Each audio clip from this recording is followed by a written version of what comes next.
U.S. nurse adopts baby who had no hospital visitors for 5 months.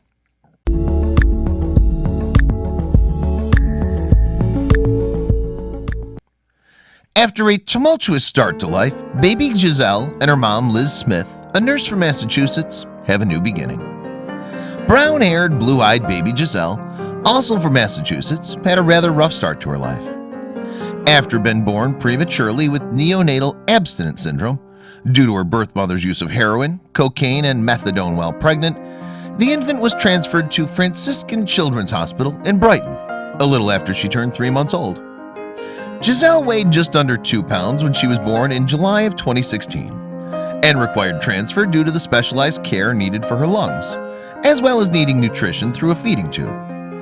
Giselle had a lot of medical needs, but unfortunately she didn't have a lot of visitors.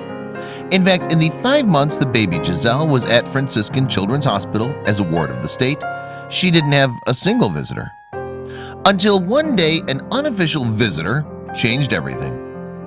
Liz Smith, the director of nursing at Franciscan Children's Hospital, happened to be in the hall when another nurse wheeled Giselle by in her crib. Although Giselle had been there for months already, with social workers having no luck placing her in her forever home, it was the first time Smith had seen her. And as she laid eyes on her for the first time, something stirred deep inside her heart. Since the moment I met her, there was something behind her striking blue eyes capturing my attention, Smith told the Washington Post about meeting the baby that would become her daughter. I felt that I needed to love this child and keep her safe. As it would turn out, Smith needed Giselle just as much as Giselle needed her. For a long time, Smith had been longing for a family. After losing her own mother to liver cancer when Smith was only 19, the teenager decided to follow in her mother's footsteps and become a pediatric nurse.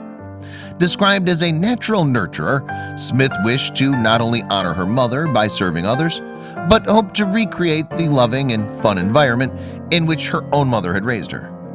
Instead, life seemed to have other plans for her.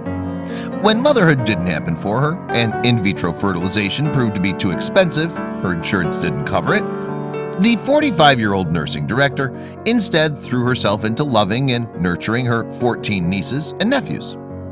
Deep down, however, both Smith and her loved ones knew that the longing for motherhood and a baby of her own had never left. And when she had an instant connection with baby Giselle, the nurse knew she would foster her. She quickly went through the necessary legal steps and paperwork to foster Giselle, and weeks later, as the infant turned 9 months, the state granted her permission. Smith was warned that she would only be fostering Giselle while every effort was made to reunite the baby with her birth family. But Smith's co-workers still celebrated, throwing her a baby shower and helping her set up supplies in her home. Smith and Giselle worked on settling into their new routine, and Giselle's birth parents initially were granted weekly visits with the infant. Unfortunately, they were ultimately found to be incapable of caring for the infant, and as a result, their parental rights were terminated. With no other family members eligible for adoption, Smith was free to legally pursue adoption for Giselle, although she did so with a variety of complicated emotions, knowing that another's loss was her gain. In October of 2018, Giselle was legally adopted by Smith, and today is a happy and energetic 2-year-old who uses a supplemental feeding tube but also loves avocados and pizza. Both Smith and Giselle have found a family in each other, and the nurse who cared for so many other children has, at last, found the one special daughter she'll care for the rest of her life. Her new favorite song is "You Are My Sunshine," Smith told the Washington Post, and every time she sings it, I think to myself, you have no idea.